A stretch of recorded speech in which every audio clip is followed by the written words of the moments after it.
Lição de número 5, num primeiro momento, e lição de número 6, num segundo momento. A lição 5 fala de José. Eu tenho a impressão que a história de José é uma das histórias bíblicas mais conhecidas. Eu estava no grupo escolar e toda sexta-feira a professora parava a aula mais cedo para contar uma história. E eu me lembro que ela contou essa história. Eu não sei como, naquela época, a Igreja Católica proibia que as pessoas tivessem Bíblia. Eu não sei se ela tinha uma Bíblia ou não, mas ela contou a história.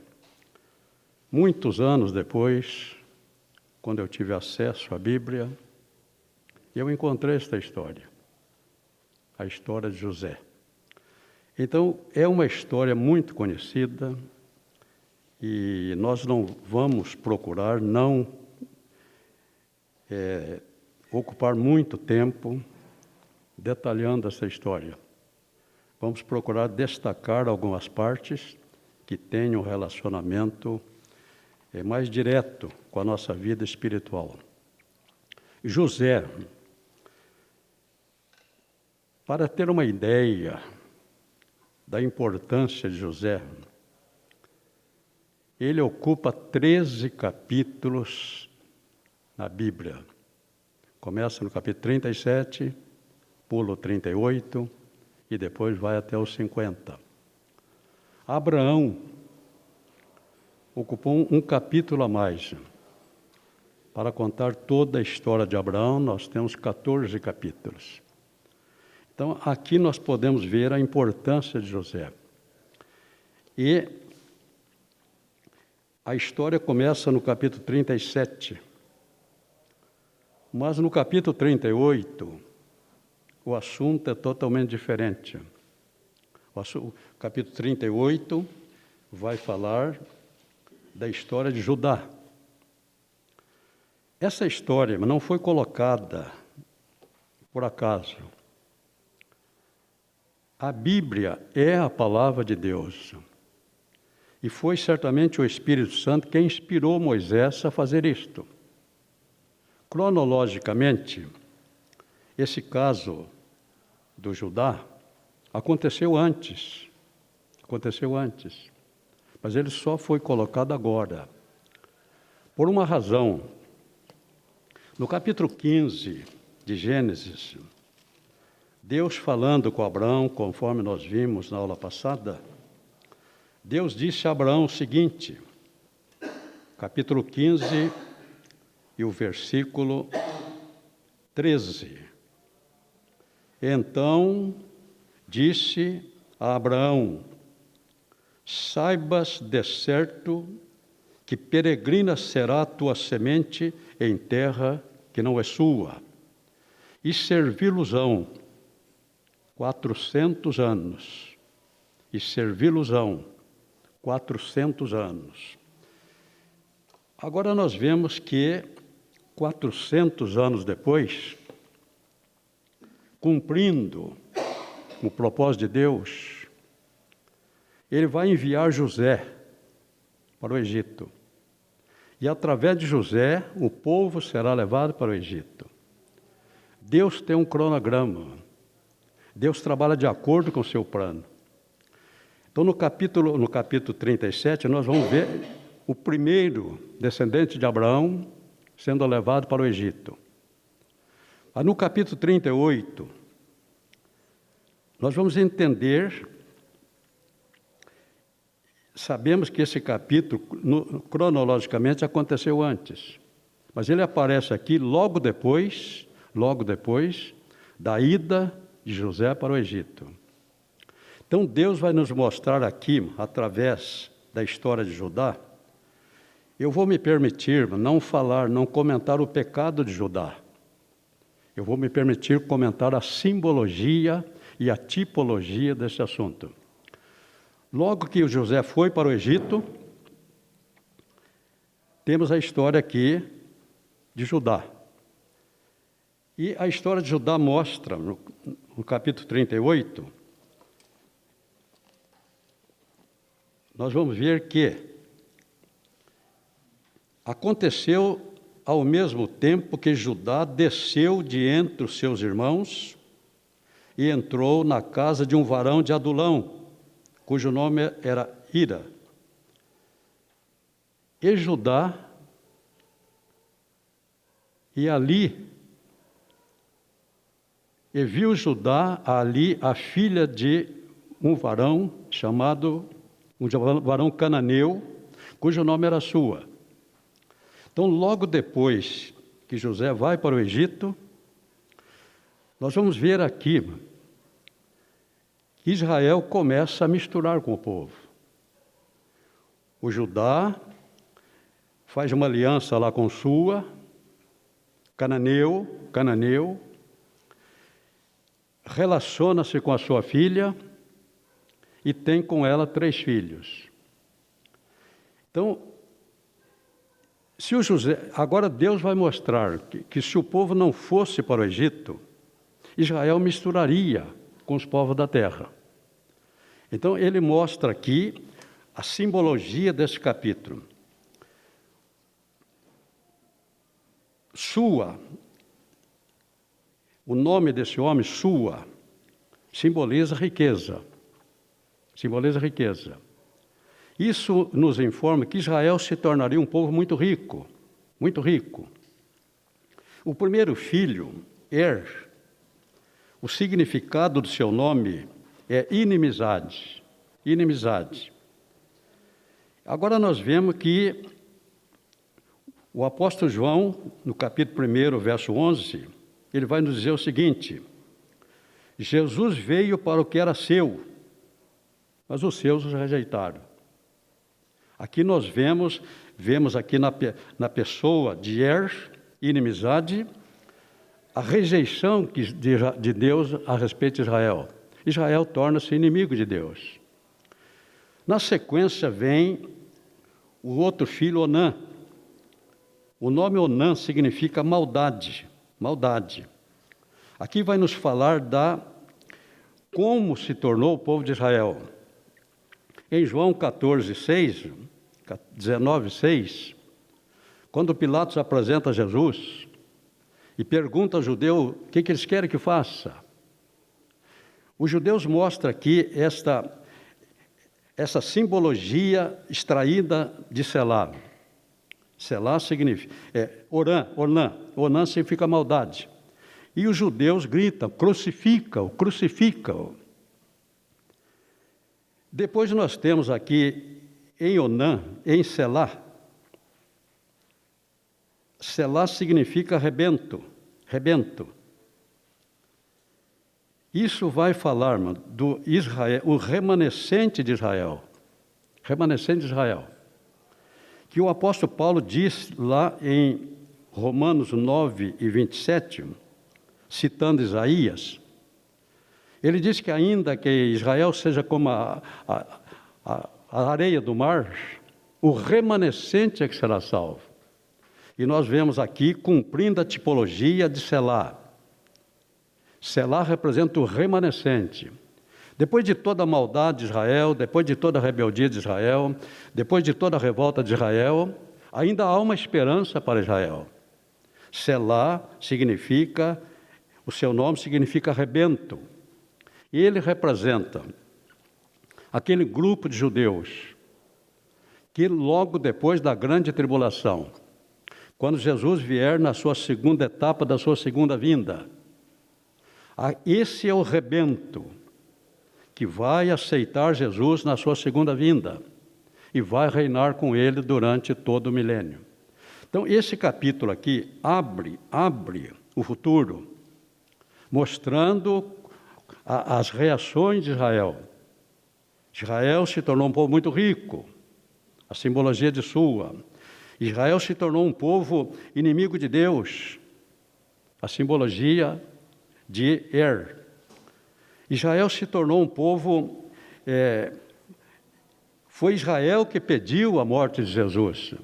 Aqui nós estamos vendo a maldade de Onã. E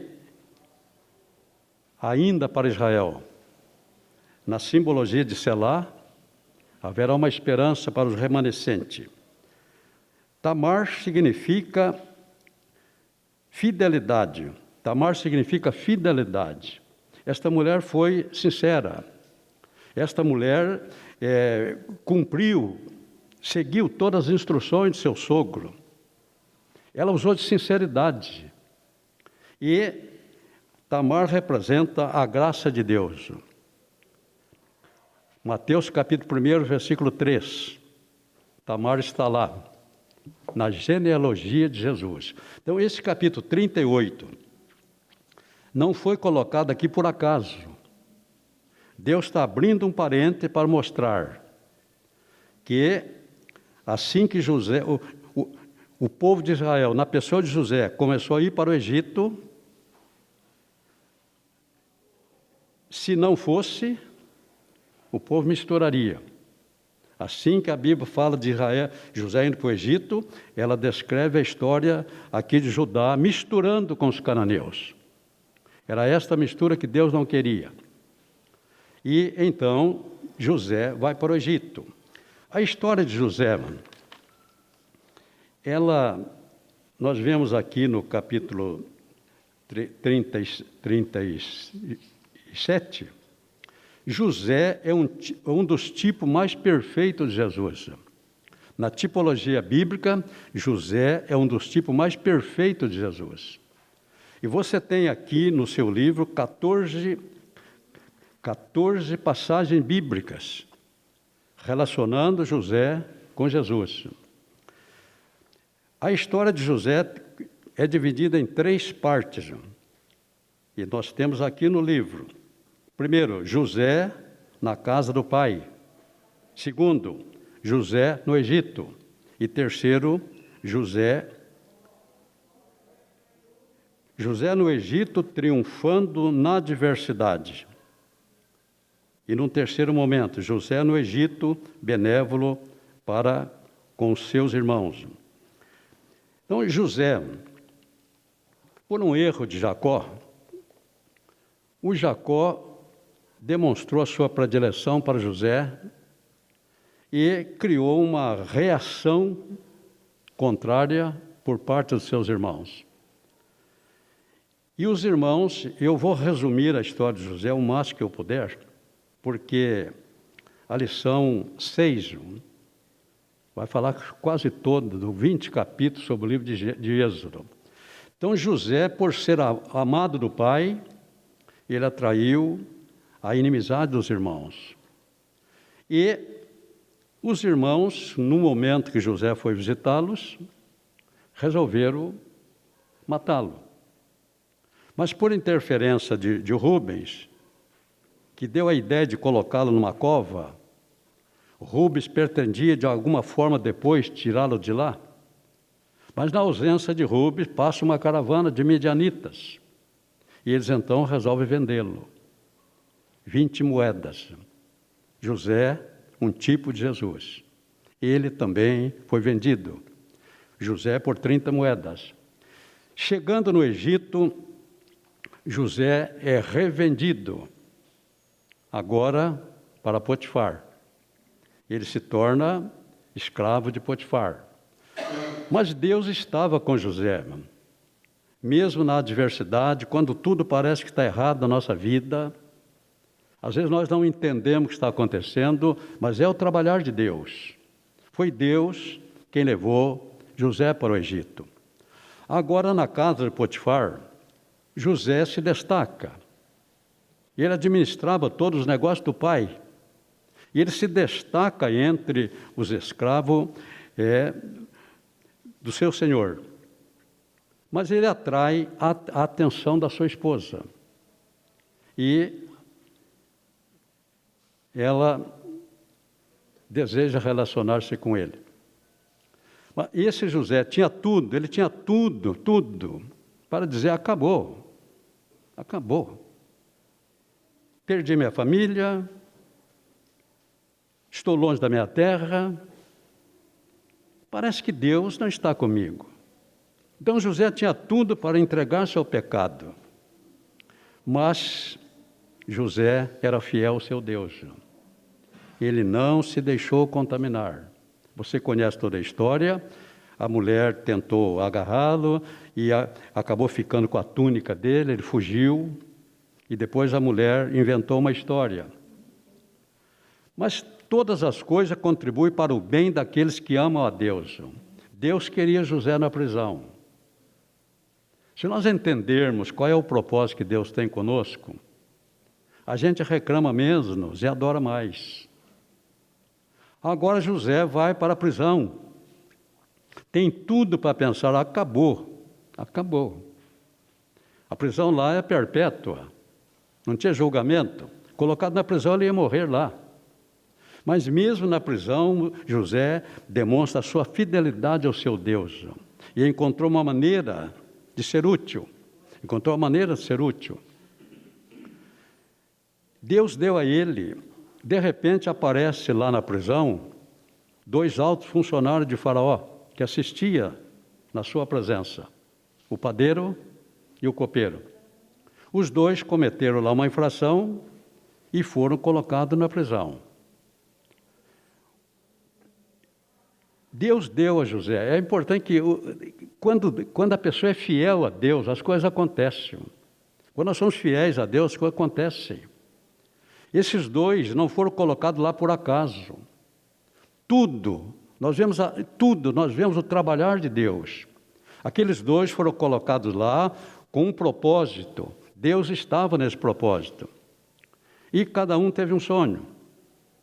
E o José, por revelação divina, interpretou o sonho. Ele disse ao copeiro que ele voltaria à sua função. Ele disse ao padeiro que ele seria executado. Mas perceba que o José não estava acomodado na prisão. Ele disse ao copeiro que quando o copeiro fosse readmitido à presença do faraó, ele pediu, lembra de mim. Mas o copeiro esqueceu dele. Então, quando Deus tem um propósito, não há quem possa nos ajudar. O propósito de Deus é que José permanecesse na prisão. 13 anos. Chegou no Egito com 17 anos. Agora José está com 30 anos, quando ele comparece à presença de Faraó. E vamos ver aqui, quando ele aparece na presença de Faraó, o Faraó, no texto 3, diante de Faraó, José mostrou sua humildade peculiar. Faraó lhe disse, de ti ouvi dizer que, quando ouves um sonho, o interpreta. De ti ouvi dizer que, quando ouves um sonho, interpretas. Agora era o momento de José mostrar o seu eu. Sim, na verdade. Mas veja a reação de José. José, porém, respondeu, isto não está em mim. Deus dará resposta de paz a Faraó. Isto não está em mim. Deus dará resposta de paz a Faraó. E Deus revelou para José o sonho do Faraó. 7 anos de muita fartura na terra e 7 anos de muita miséria. Conforme foi dito, Egito vai ter 7 anos de grande fartura. Mas aqui se destaca, capítulo 41, verso 45, nós vemos aqui o casamento de José. eu vou falar um pouquinho sobre o casamento de José, porque há muitos que criticam José. Há muitos que criticam o fato de José ter casado com uma gentia, com uma egípcia. Mas eles não entendem o trabalhar de Deus. O faraó, ele vai se casar com a Zenate, filha do sacerdote. Então as pessoas dizem, como é que o José, sendo judeu, vai casar com uma gentia? E ainda filha de um sacerdote pagão? José, o casamento de José com essa gentia aconteceu no tempo em que José estava rejeitado pelos irmãos. No tempo que José estava rejeitado pelos irmãos. Então aqui tem uma simbologia. Nesse tempo, que já dura mais de 2000 anos, nesse tempo em que Jesus está sendo rejeitado pelos judeus, a igreja está sendo formada. Então a Zenate é um tipo da igreja. A esposa que José tomou durante o tempo da sua rejeição. Então aqui não há nenhum erro. É o trabalhar de Deus,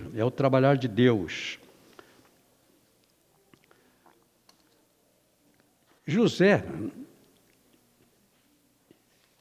como primeiro-ministro, como a segunda autoridade no trono, e no trono de um dos maiores impérios levantados na terra, Egito foi o primeiro império mundial levantado. Depois, o Egito dominou o mundo, por volta de 1600 até 900, o Egito dominou o mundo. Depois, então, no ano 900, Deus vai abater os egípcios e vai levantar os medo-persas. É Deus que trabalha na história. É Deus que levanta reinos, é Deus que derruba reinos. No ano 900, Deus derruba, usando os assírios, derruba o Império Egípcio. Os assírios vão dominar o mundo. De 900 até 612. 612, Deus levanta os babilônios, derruba a Síria. E o mundo passa a ser dominado por Babilônia. Mas em 539, Deus levanta os medo-persas, derruba os babilônios. E o mundo passa a ser dominado pelos medo-persas. 331, Deus manda a Grécia, derruba os medo-persas, começa o Império Grego. Em 146, o Império Romano derruba o Império Grego. Este é o trabalhar de Deus. Quando nós estudamos Bíblia, nós vemos o trabalhar de Deus. É Ele que está no controle da história. É Ele que levanta reinos, é Ele que derruba reis. Tudo acontece segundo um plano proposto por Deus desde a eternidade. E José, como primeiro-ministro, ele deixou lá no Egito o guia, nos falou de grandes obras que José fez, que ainda estão lá. José abriu muitos canais, tirando a água do Nilo para irrigar toda a terra. Então, muitos canais que estão lá foram abertos por José. José foi um instrumento nas mãos de Deus, Então, agora, 7 anos de fartura, depois vem os 7 anos de fome. Esses 7 anos de fome fala simbolicamente da grande tribulação. A fome alcançou todo mundo. E a fome chegou também lá em Canaã. Agora, o Jacó, a família precisa de alimento. E ele quer que os seus filhos irão ao Egito comprar alimento. Mas o Jacó não liberou o Benjamim. Provavelmente, Jacó pode estar temeroso. Ele teve com Raquel, a única mulher que ele amou, 2 filhos. Um foi José. José sumiu. Para Jacó, ele foi morto.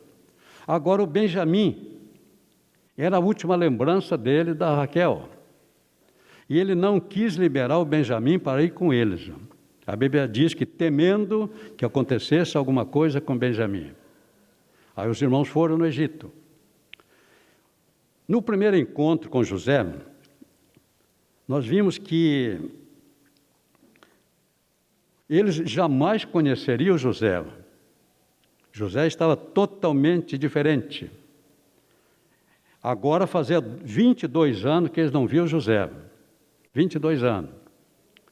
13 anos na prisão, depois 7 anos de fartura.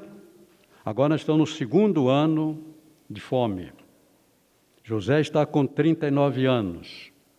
E há 22 anos eles não veem. E agora José é um egípcio típico. Os egípcios, cabelo, barba, raspava tudo. José está irreconhecível. Fisicamente e pelas roupas que ele usava também, totalmente, não há possibilidade nenhuma deles reconhecê-lo. Mas José reconheceu os 10. Imediatamente José reconheceu os 10. E José percebeu que o Benjamim não estava. E José ficou preocupado em saber o que teria acontecido com Benjamim. José está conversando com eles, José está falando em egípcio, e eles estão falando em hebraico. Estão falando através de intérprete. Mas o José está entendendo tudo que eles estão falando. E eles não estão entendendo nada do que José está falando.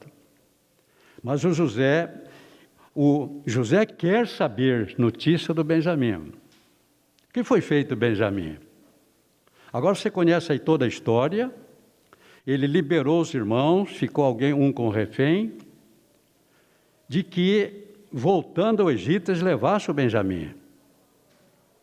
Agora acabou o alimento, Jacó quer que eles retornem, mas Jacó não quer liberar o Benjamim. E sem o Benjamim, diz, se não trouxer o seu irmão, senão a ordem é levar o Benjamim.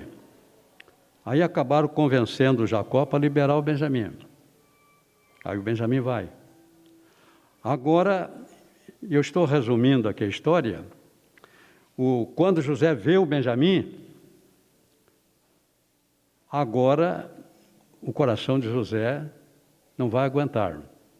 Então nós vemos ali, depois de toda aquela problemática que aconteceu, num determinado momento, José não aguentou mais. José começou a chorar, abraçou os seus irmãos e revelou: eu sou José. Aí foi aquela festa, eu sou José. Na sequência, resumindo aqui o nosso assunto, eles mandam buscar o Jacó. José mandou buscar o Jacó. Jacó veio para o Egito. E Jacó ainda viveu um bom tempo no Egito.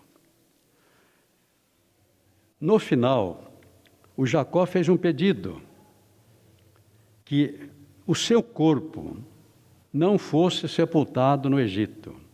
Ele queria que o seu corpo fosse sepultado em Canaã. E pela Bíblia, nós sabemos que o sepultamento do Jacó aconteceu em Canaã. Mas José deixou um pedido seu, que quando Israel saísse, José cria na palavra de Deus. José cria que o povo voltaria para a sua terra. Ele fez um pedido, que quando Israel voltasse para a sua terra, levasse os seus ossos. E nós vamos ver em Êxodo que Moisés se lembrou disto. Encarregou Josué a cuidar desse assunto, levar os ossos de José para Canaã. Então, é uma história que eu passei assim por cima,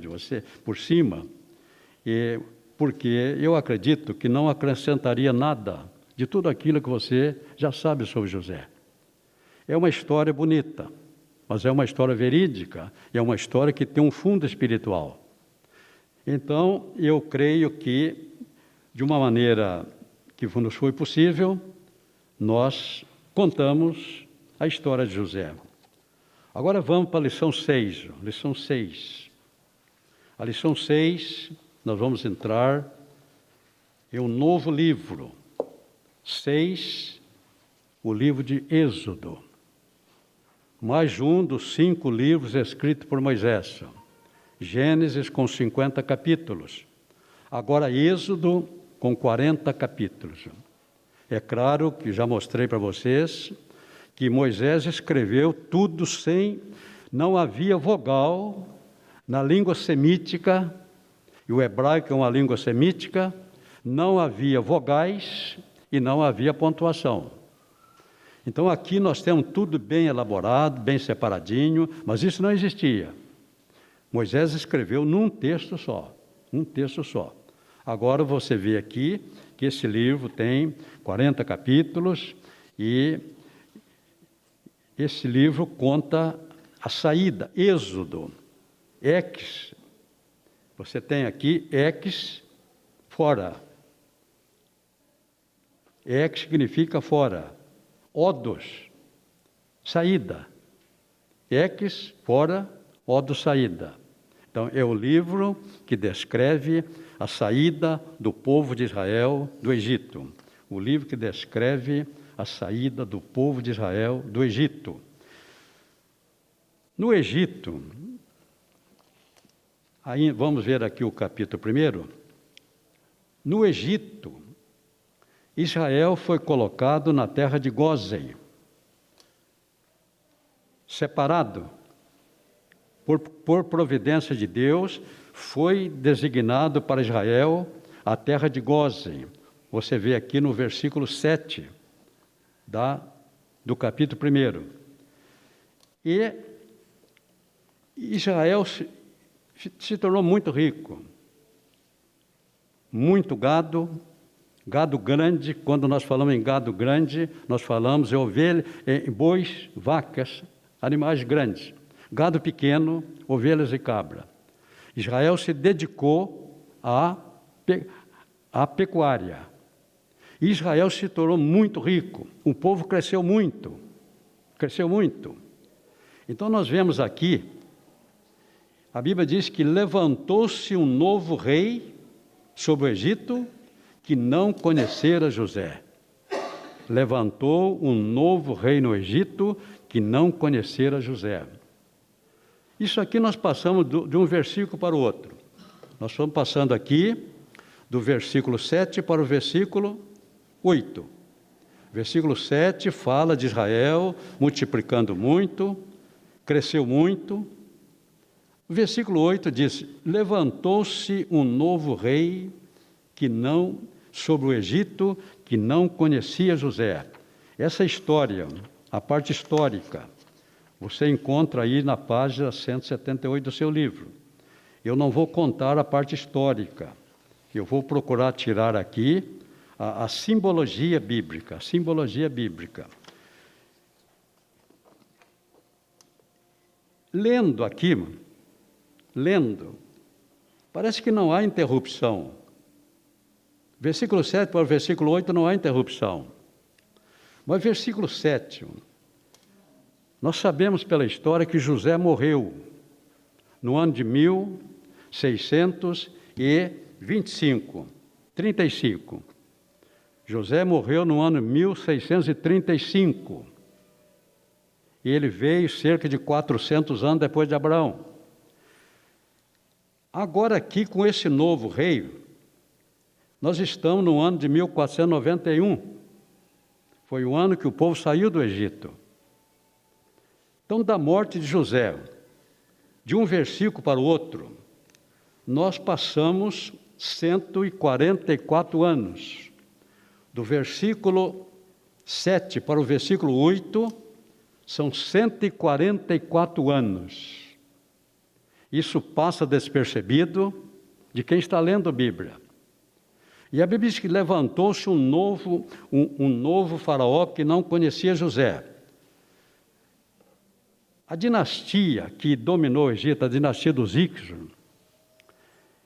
esses Hicsos vieram lá da terra de Canaã, quando eles tomaram o Egito. Eram reis pastores. Exatamente lá onde morava os descendentes de Abraão, eles vieram daquela região. E nós temos aqui uma dinastia. E o faraó do tempo de Moisés, provavelmente, Apep II, é da 16ª dinastia. 16ª dinastia. Agora, de um versículo para o outro, nós vamos para a dinastia 18ª. E o faraó é Amós I. O faraó Amós I. Então, de um versículo para o outro, nós temos 144 anos. Esse novo faraó, é claro, 144 anos depois, ele não tinha nenhuma informação de José. Levantou-se um faraó que não conhecia José. O livro de Êxodo, se nós entendermos a simbologia e a tipologia bíblica, nós vamos entender o livro de Êxodo. Se nós não entendermos a simbologia, a tipologia, nós vamos ler como sendo uma história. É uma história. Na simbologia bíblica, quando eu falar em Egito, eu estou falando do mundo. Egito simboliza o mundo hoje.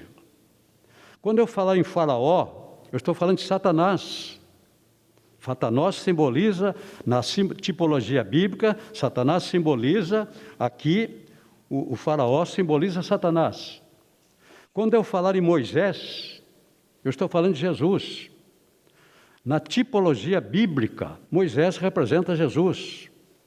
E quando eu falar em Arão, na tipologia bíblica, eu estou falando do Espírito Santo. Se você entender isto, que quando eu falo Israel, estou falando do povo de Deus. Mas o povo de Deus hoje é a igreja. Então, o que aconteceu com o povo de Israel no passado, pode acontecer hoje, com a igreja que é o novo povo de Deus. Então, se nós entendemos isto, nós vamos entender a Bíblia. Do contrário, a Bíblia se torna um livro de história. Esse novo faraó, levantou-se um novo faraó que não conhecia Moisés. E ele, um novo faraó, levantou-se um novo faraó que não, sobre o Egito, que não conhecera José. E esse faraó disse ao povo, aqui, mas se a gente entender, a gente vai ver aqui o trabalhar de Satanás e vamos ver o trabalhar de Deus. O faraó aqui está representando Satanás. O povo estava vivendo um momento muito bom. O povo vivia na terra de Gósen, separado. O povo enriqueceu muito. E agora vai haver uma mudança de situação. O que acontece aqui com Israel, acontece com a igreja hoje. Acontece com você hoje. De repente nós estamos numa situação muito boa.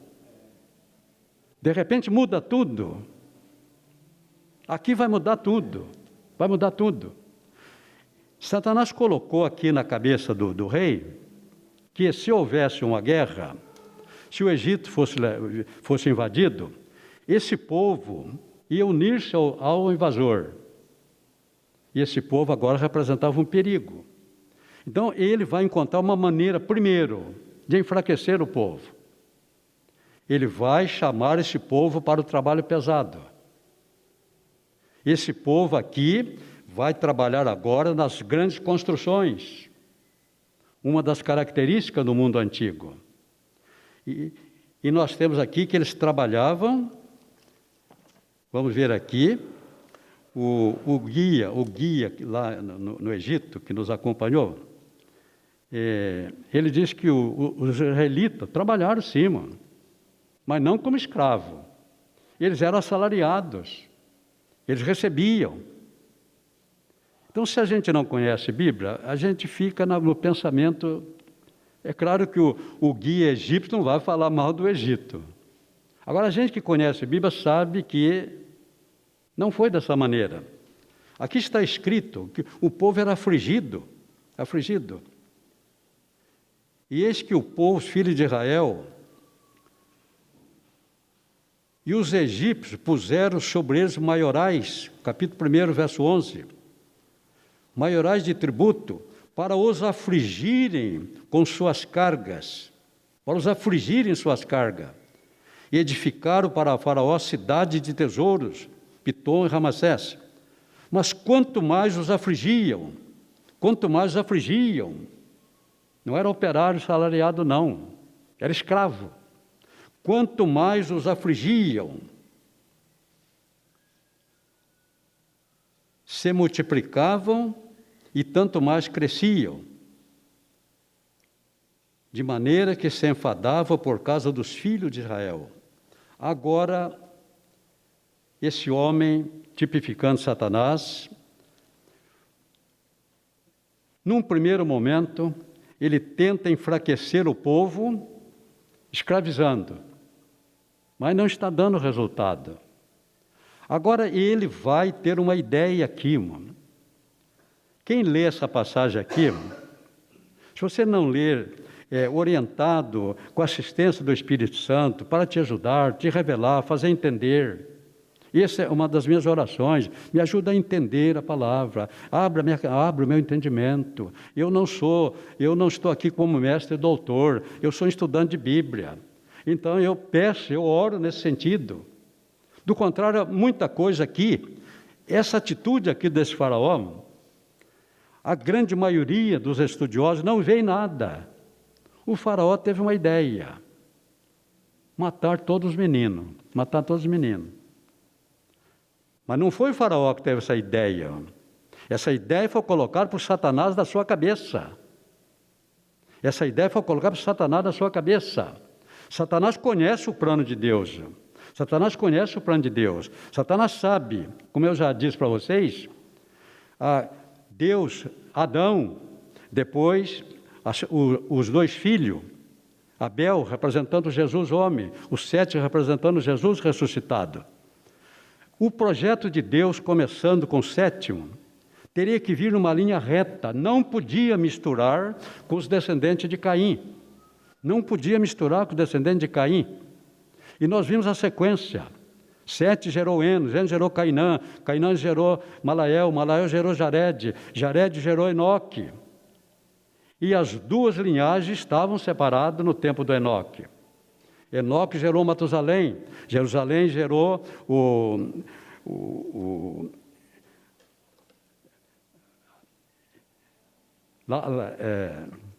Lameque. Lembrei do Lá. Eu já expliquei para vocês, né? Eu fiz um curso de memorização. E uma das coisas é você ligar as coisas com a outra. Eu sempre esqueço do Lameque. Aí eu coloquei o Lameque nas notas musicais. Lá. Quando eu esqueço, eu lembro de lá, já vem o Meque, Lameque. De Lameque vem o Noé. O projeto de Deus é este: trazer de uma geração santa, da linhagem de Sete. Essa linhagem não podia misturar. De Noé vem Sem, de Sem Abraão, de Abraão Isaque, depois Jacó e José. Pronto, esse é o projeto de Deus. A linhagem santa não podia misturar. E o Satanás aqui encontrou a maneira de fazer essa mistura. Essa decisão aqui, para quem não estuda a Bíblia, não vê nada. O faraó ordenou às parteiras que toda vez que fosse o menino, era para matar. Mas as meninas não. Todos os meninos, ela estava autorizada e instruída a matar os meninos. Mas as meninas não. Satanás pensou que dessa vez ele acabaria com o projeto de Deus. Mas Deus é onisciente. Deus é onipotente. Deus é 7, Satanás é 6. Há muita coisa que Satanás não consegue entender. Ele é 6.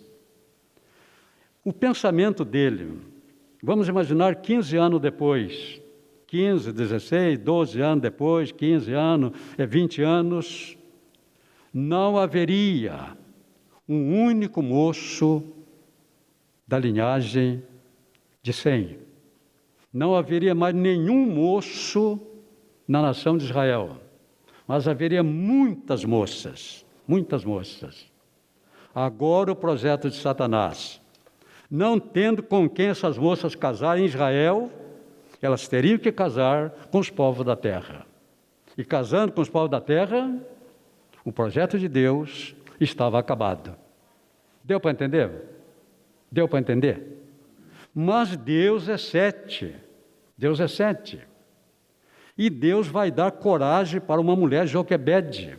Nasceu Moisés. E ela teve a coragem de esconder Moisés. Escondeu Moisés. Ela conseguiu esconder Moisés durante 3 anos. Ela escondeu Moisés 3 meses. 3 meses. Agora ela sabia que não tinha mais condições. Mas esse projeto era de Deus.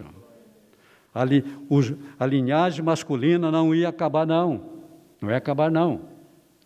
E ela, então, tem uma ideia de fazer um cesto. Um cesto. Esse cesto foi feito de junco. E o junco é uma planta delgada e flexível que dá em terreno úmido. O cesto foi feito de junco. Eu já vi muita gente, já ouvi isso no passado. Eu acho que hoje não tem gente tão ignorante mais assim. Mas eu vi gente ensinando que ela fez uma cesta de junco porque tem muitos espinhos. E quando os espinhos começassem a machucar o menino ia começar a chorar. E alguém ouviria a voz, alguém ouviria o choro do menino. Junco não tem espinho, não. Assim como a figueira que o Zaqueu subiu também não tem espinho, não. Agora tem gente que faz o Zaqueu descendo lá, machucando. Não tem espinho, não. Eu estive lá no mesmo lugar. Há uma outra figueira plantada, é claro que não é aquela. Mas aquela espécie não tem espinho. Não tem espinho. E ainda mais, eu já ouvi pessoas dizer que houve um milagre. A filha do faraó estava banhando um pouco acima. E o cesto começou a subir o rio. Isso porque, por falta de conhecimento de geografia, você pega um mapa no Brasil, quando você quer encontrar o Rio Grande do Norte, está lá em cima. Maranhão está lá em cima, Pará está lá em cima. Então, o pensamento dessa gente ignorante pensa que para ir para o Maranhão nós vamos subindo até chegar lá no norte. Agora nós sabemos que não é nada disso. Então, para eles, o cesto começou a subir, o rio. Esse rio Nilo tem uma história. Esse rio Nilo, todo mundo que estuda a Bíblia conhece, já ouviu falar do Nilo.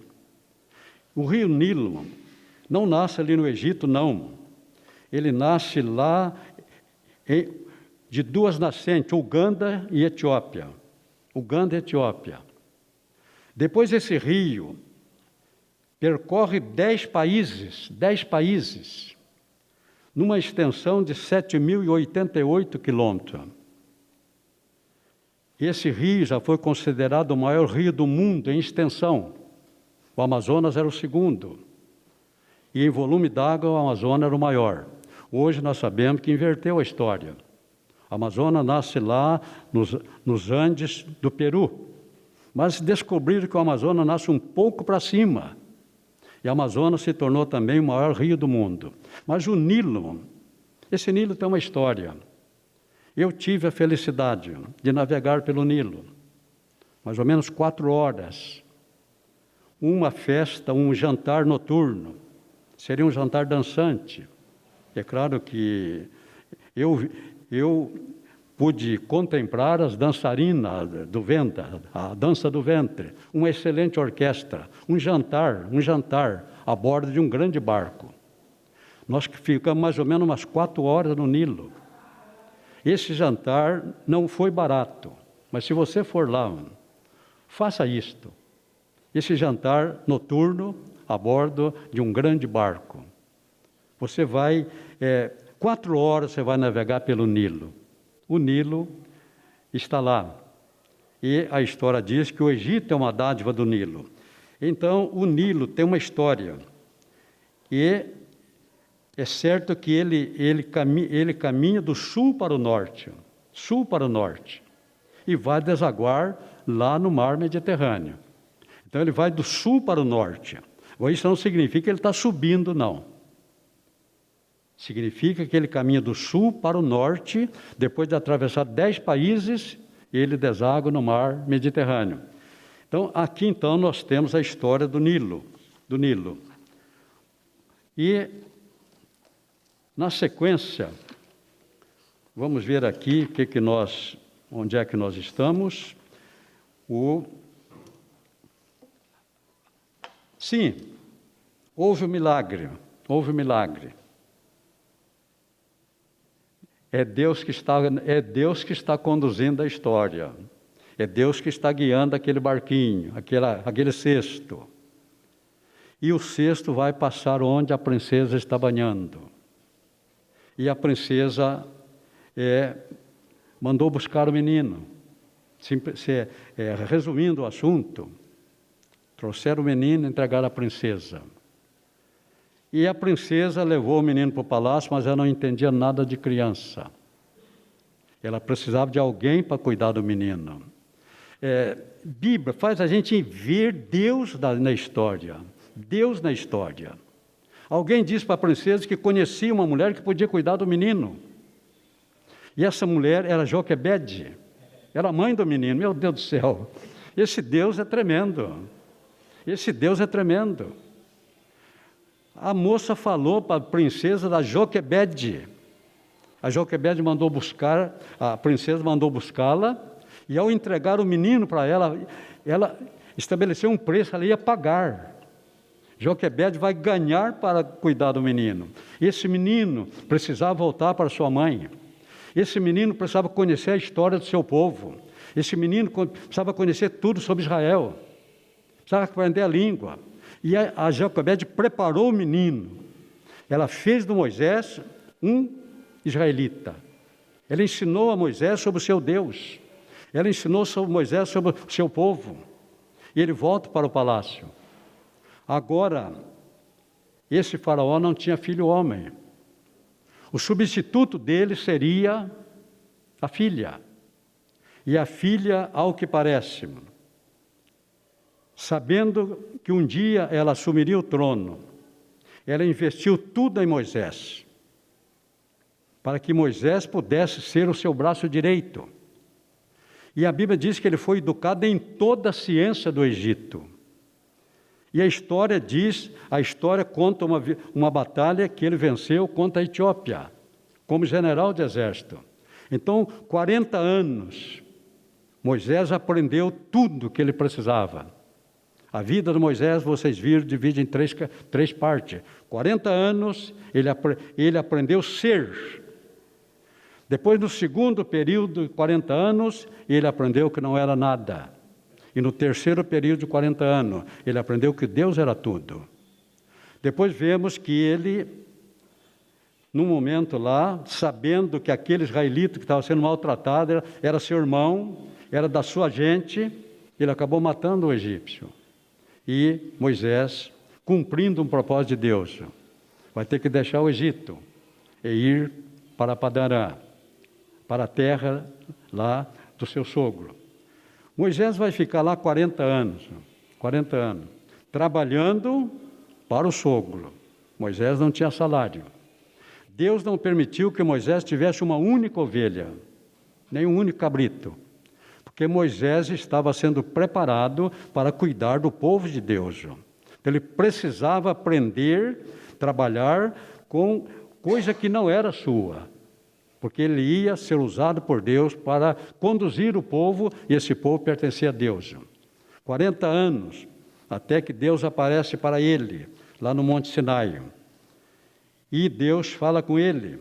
Deus quer que ele volte para o Egito.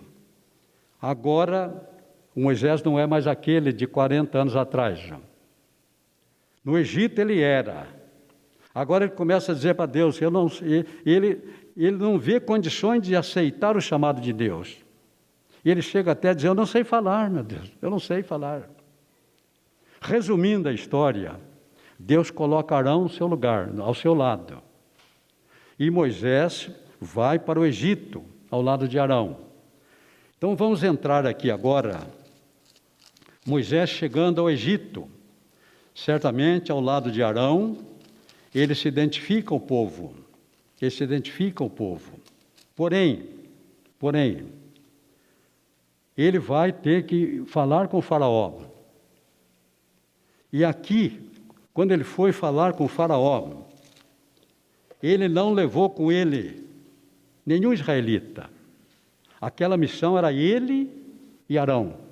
Ele e Arão. Ele não levou o povo, não.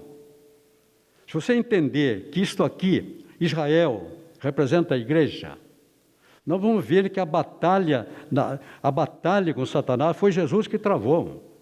Foi Jesus que travou. Nós não estivemos ao seu lado lá no Calvário, não. Com o faraó, foi Moisés e Arão. Com Moisés foi Arão.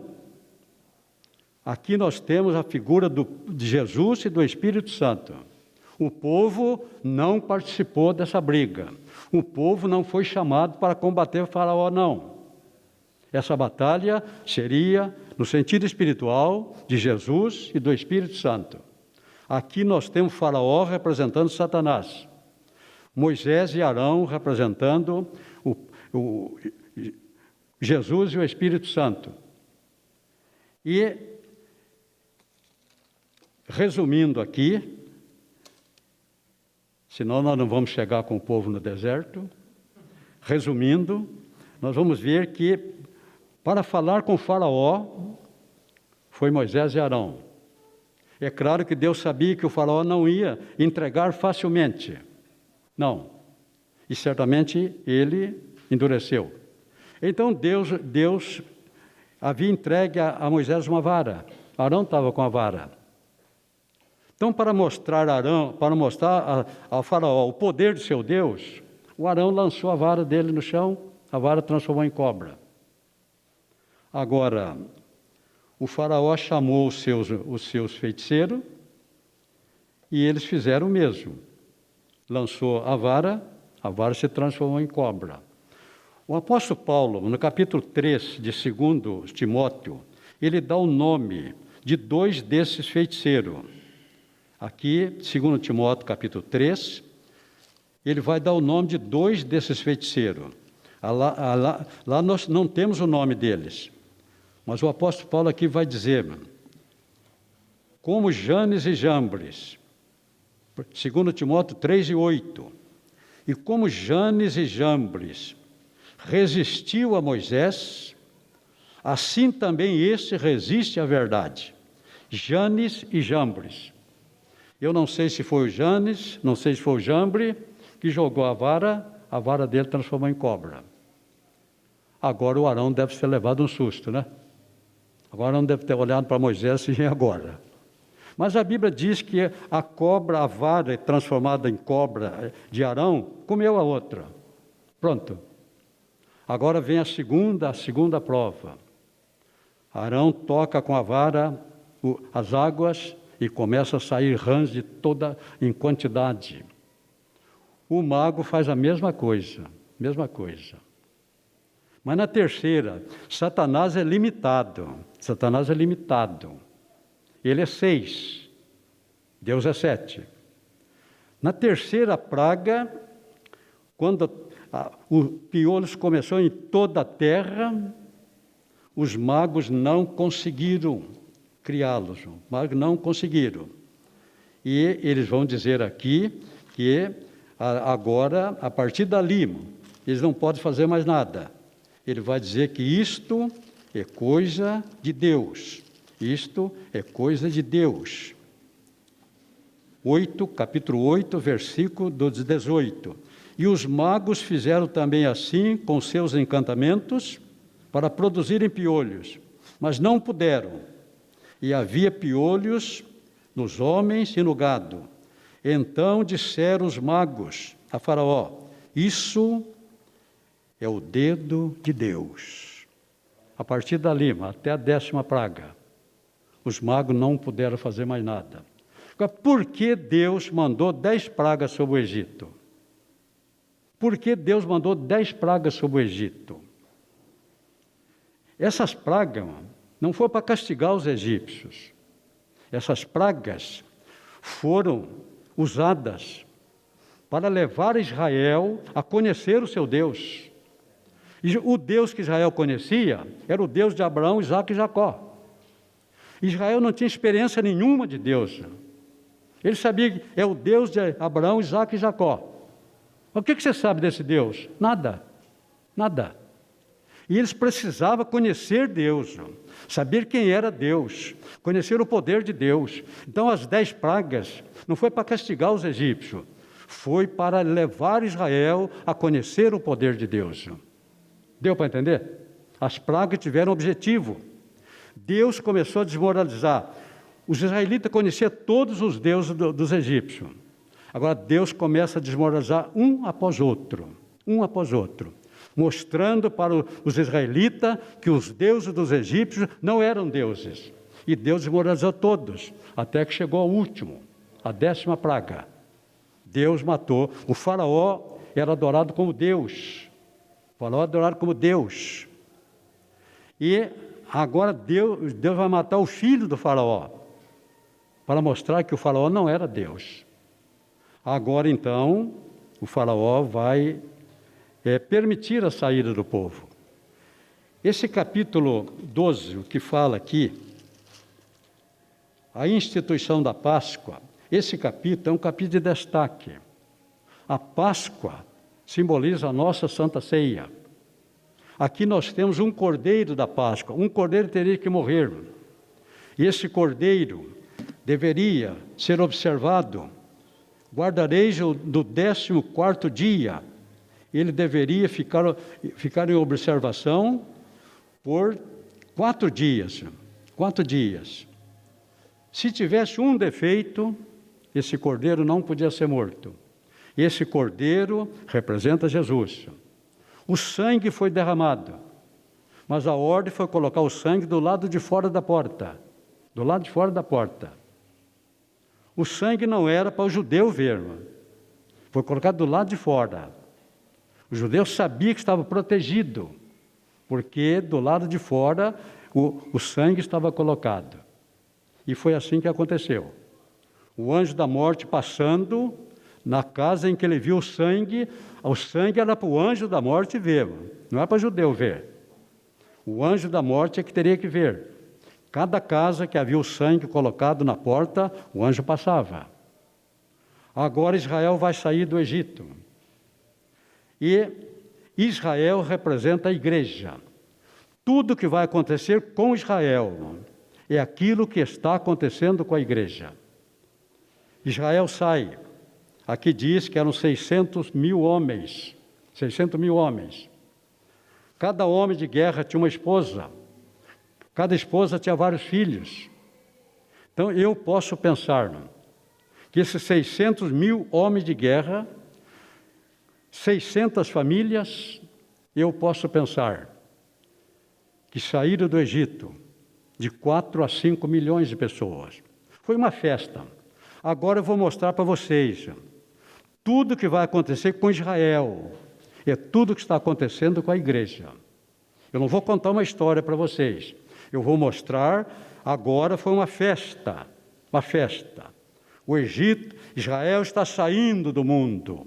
Israel está saindo do Egito. Uma alegria, festa. Você saiu do mundo também. Depois de escravizado, muitos foram duramente escravizados por Satanás, mas Jesus lutou por você. Jesus derramou sangue, o sangue de Jesus purifica o pecado. Então, a saída do Egito foi uma grande festa, grande festa. Agora nós vamos acompanhar Israel através do deserto, fazendo aplicação na história da igreja. Se você não entender a simbologia, você vai ver esse livro aqui como uma história. Alegria.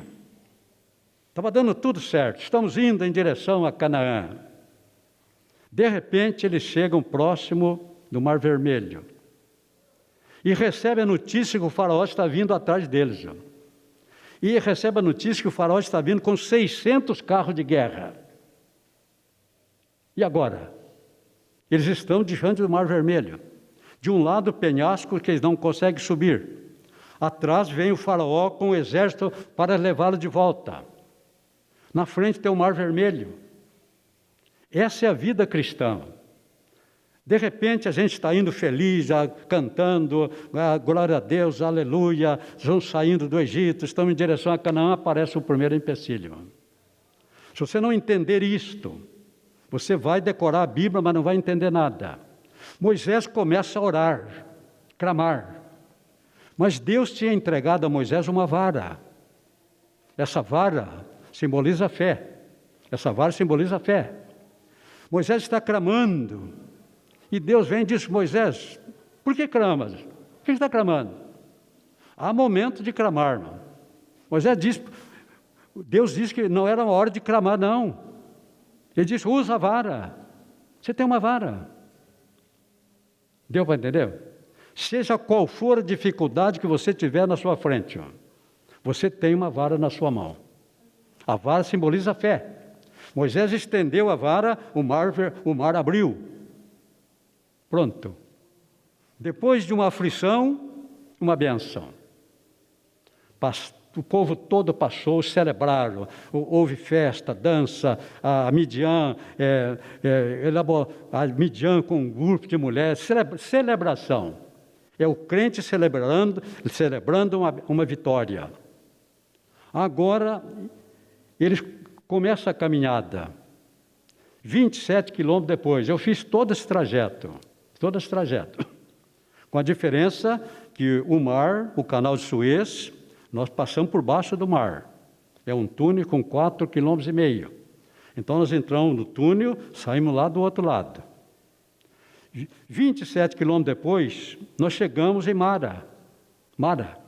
Então vamos acompanhar aqui pela Bíblia o trajeto do povo e vamos entender a simbologia. Estamos aqui no capítulo 15. Quando chegar em Mara, e nós chegamos em Mara, o poço está lá, o mesmo lugar. Ali eu pude ministrar a palavra, como em todos os demais lugares, mostrando o que aconteceu ali. O povo chega sedento e descobre que há um poço. Quando vão tirar, a água é amarga, insalubre, imprópria não é água potável. Então o povo decepciona. Mas há uma saída. Deus apontou para Moisés um lenho, um pedaço de madeira, e disse a Moisés: pega esse lenho, toca as águas. O lenho fala da cruz do Calvário. É o Cristo crucificado que vai resolver os seus problemas. Quando Moisés o lenho tocou a água se tornou água potável, água doce. Todo mundo bebeu. Alegria, todo mundo bebeu. Saindo de Mara, como nós saímos, agora no caminho, faltou maná, faltou comida. Deus manda o maná. Faltou carne. Deus manda a codorniz. Deus suprindo a necessidade do povo. Vem essa pandemia, dificuldades. A gente com problemas financeiros, a gente que não está conseguindo mais comprar alimento. Mas você tem um Deus. Deus mandou alimento para o povo. Deus mandou um maná para o povo. Deus mandou carne para o povo. Deus supriu a necessidade do povo. O seu Deus é o Deus que supre as nossas necessidades. Agora, caminhando, essa é a nossa vida espiritual. Se você entender o caminhar de Israel como sendo um tipo da igreja, o que aconteceu lá está acontecendo hoje. Agora, saindo de Mara, eles entram no deserto. A jornada pelo deserto de Sim. Pronto. Faltou água. Faltou água. Meu Deus. Depois de uma grande bênção, vem um problema. Depois de uma grande luta, você celebra a vitória. Mas, de repente, as coisas viram de novo. O que aconteceu lá está acontecendo hoje. Agora, Deus manda Moisés a juntar o povo diante dessa pedra, da rocha de Horebe. E Deus vai dizer a Moisés, para ajuntar o povo e com a vara ferir a rocha. Deus manda ferir a rocha. Ferir a rocha. Essa rocha simboliza Jesus. Moisés feriu a rocha e saiu água e abundância para todo mundo. Bênção. A semana que vem eu vou mostrar para vocês que depois que Deus condenou o povo a caminhar mais 38 anos pelo deserto, um dia o povo retornou a esse mesmo lugar. Nós vamos ver isso na semana que vem. O povo vai voltar ao mesmo lugar. Em Números, capítulo 20, versículo 9. Novamente, Deus manda Moisés a juntar o povo diante da rocha. E dessa vez Deus disse, fala a rocha. Fala a rocha. E o Moisés ficou meio nervoso. Moisés parece que ficou meio nervoso, agitado com as reclamações do povo. E o Moisés esqueceu da ordem de Deus. Toda vez que nós esquecermos da palavra de Deus, nós vamos fazer alguma coisa errada e vai ter uma consequência. Vai ter uma consequência. Aconteceu lá. Moisés ficou nervoso, fez um desafio ao povo. Porventura tiraremos água desta rocha. E Moisés pegou a vara e feriu a rocha. Saiu água em abundância. A rocha simbolizava Jesus. Jesus não poderia ser ferido 2 vezes. Deus abençoou o povo, mas chamou Moisés e Arão à parte. Vem aqui, vem cá. Vocês não vão entrar na terra. O pecado foi tão grave, Moisés não percebeu a gravidade. A rocha simboliza Jesus. Jesus não poderia ser ferido 2 vezes. E Deus não perdoou. Você não vai entrar, e não entrou mesmo. Esquecer ou torcer a palavra de Deus pode trazer sérias consequências. Saindo da rocha de Horebe, de repente, vem um exército dos amalequitas. Um exército amalequita. Um grande exército. Israel não tem exército. O povo de Israel nunca participou de uma guerra. O Josué nunca participou de uma guerra. E vem um exército profissional. Essa batalha aqui, Amaleque, é descendente de Esaú. Nesta batalha, nós temos 2 coisas. Nesta batalha, aqui nós temos uma batalha contra a nossa carne. Contra a nossa carne.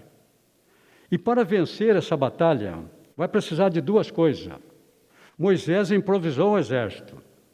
Nomeou Josué como general, e o Josué foi para enfrentar os amalequitas. Mas o Josué não tinha condição nenhuma de vencer. Assim como você não tem condição nenhuma de vencer sozinho. Mas o Moisés subiu o monte. Essa batalha contra a carne se vence de 2 maneiras. 2 maneiras. A espada ficou por conta do Josué. Josué foi à batalha com a espada. E a espada é símbolo da palavra de Deus. Moisés subiu ao monte para a oração. Quando Moisés levantava os braços, o Israel avançava. Quando os braços de Moisés ia descendo, Amaleque avançava. Essa é a batalha espiritual que você trava.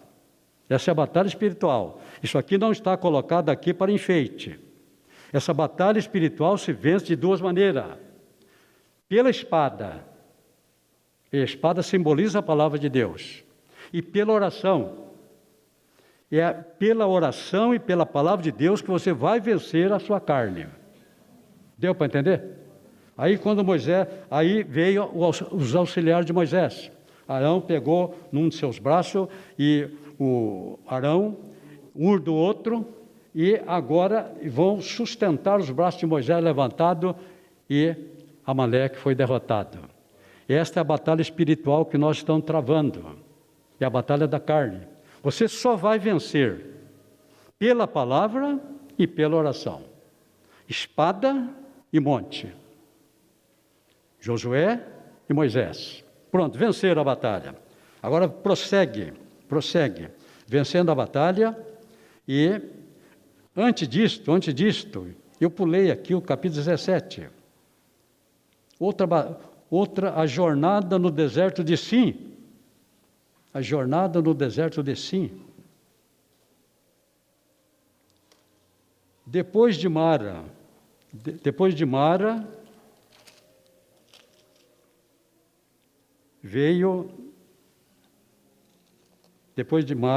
aqui na sequência, Deus manda o maná.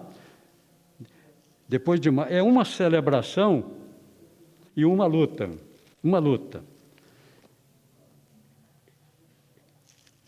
No primeiro deserto,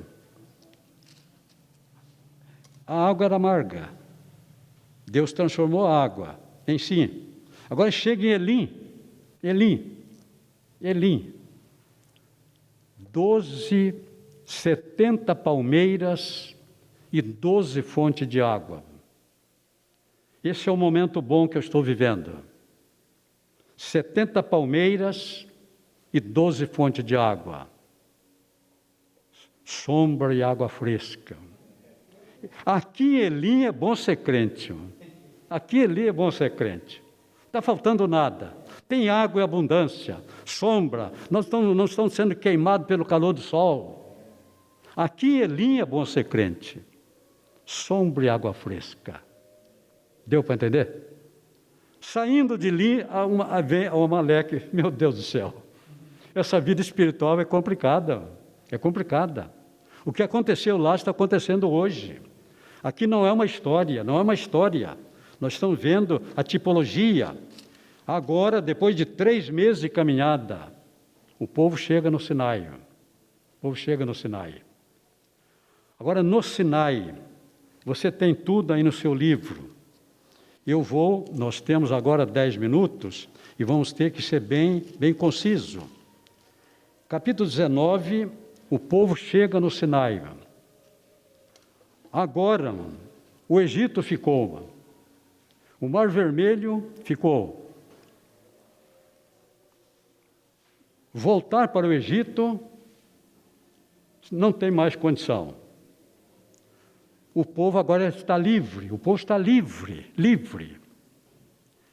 Então Deus chama Moisés no monte.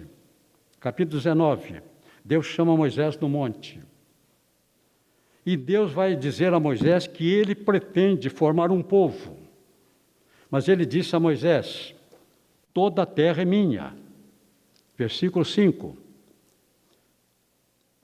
Agora, se diligentemente ouvires a minha voz e guardares o meu concerto, então serás a minha propriedade peculiar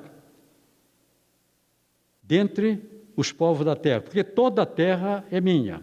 Deus está dizendo: diga ao povo que toda a terra é minha. Ou seja, eu posso escolher qualquer povo, mas eu quero fazer uma aliança com Israel. Mas para fazer essa aliança, Deus propõe 3 condições. Para fazer essa aliança, Deus propõe 3 condições. Primeiro, minha propriedade peculiar, um povo exclusivamente de Deus. Segundo,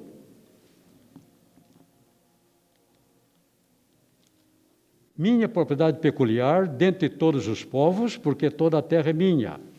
E vós sereis um reino sacerdotal. Deus quer que Israel seja um reino sacerdotal.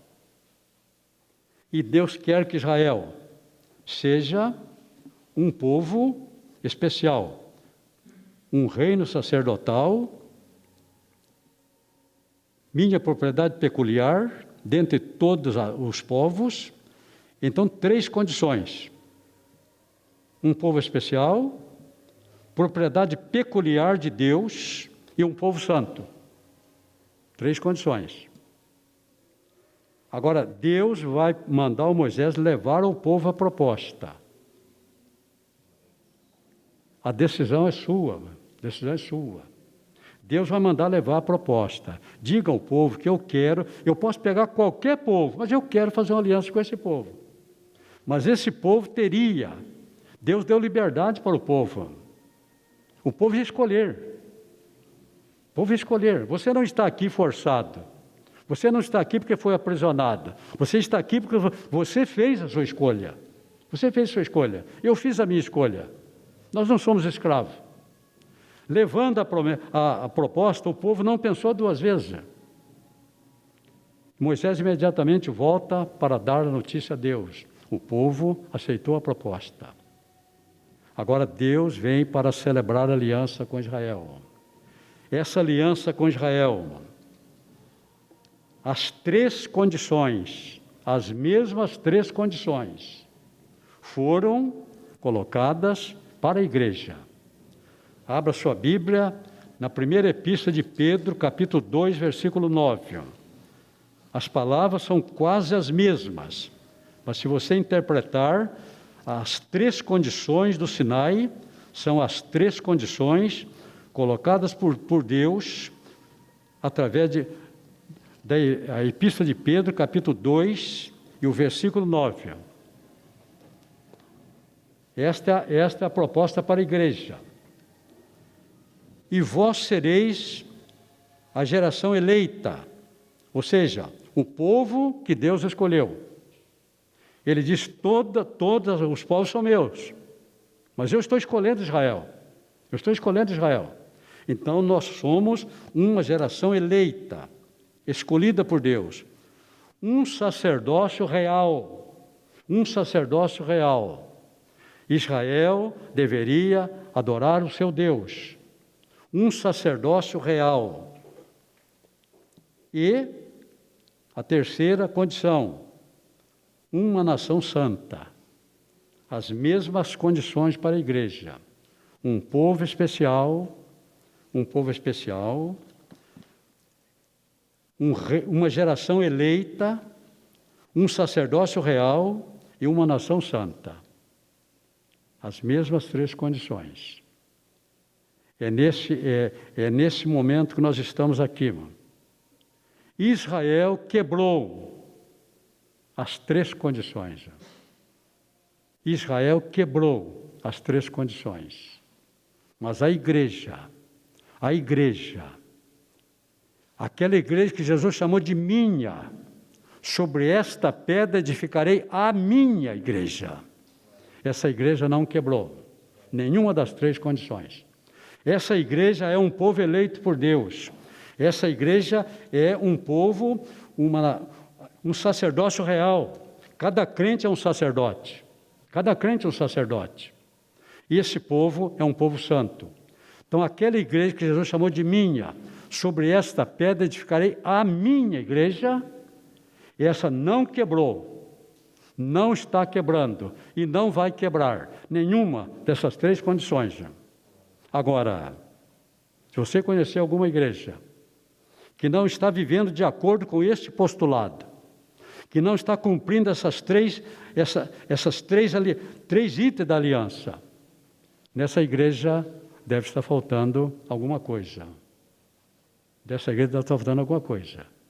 Porque a igreja hoje é o novo povo de Deus na terra. E agora você tem aí um esquema da lei de Moisés. É claro que eu não vou precisar comentar com vocês, até porque A lei de Moisés durou até o Calvário. Mas Deus estruturou uma lei, quase uma lei perfeita. A lei é dividida em 3 itens. A lei moral não foi revogada. A lei moral fala dos 10 mandamentos. A lei civil, aquela lei civil dada por Moisés, é claro que Israel hoje, a lei civil de Israel não é a mesma mais. Mas Israel tem uma lei civil. E a lei religiosa, os 10 mandamentos, esses não foram revogados. Então aqui você tem a estrutura da lei. E eu mostrei para vocês, estamos repetindo aqui, que, segundo a cultura judaica, eles dividem essa lei, que eles chamam a Torá, extraíram da Torá. Eles entendem que seria possível ser salvo sem Jesus. Para isto, eles retiraram da lei de Moisés 613 mandamentos. 613. 248 mandamentos positivos. Você tem que fazer. E 365 mandamentos. Não pode fazer. Se alguém cumprir estes 613 mandamentos, poderá ser salvo sem Jesus. Jamais alguém conseguiu. Jamais alguém conseguirá. E nós estamos chegando ao final da nossa lição de número 6. Continuaremos na lição 7, ainda falando sobre o livro de Êxodo. E vamos conversar com vocês de uma maneira especial sobre o tabernáculo. A lição 3 e 4 já passou de 300 visualizações. A lição 1 e 2 já passou de 500 visualizações. Então você poderá, caso queira rever a lição 3 e 4, está à sua disposição. Se não souber como fazer, pergunta a Cida. E a lição 5 e 6, sábado, a partir do término da nossa aula aqui, a lição 5 e 6 estará à disposição no site da igreja. AD Santo André, lição 5 e 6, Pentateuco. Imediatamente você terá as 2 lições de hoje, que provavelmente muita coisa que eu falei hoje, eu não falei ontem.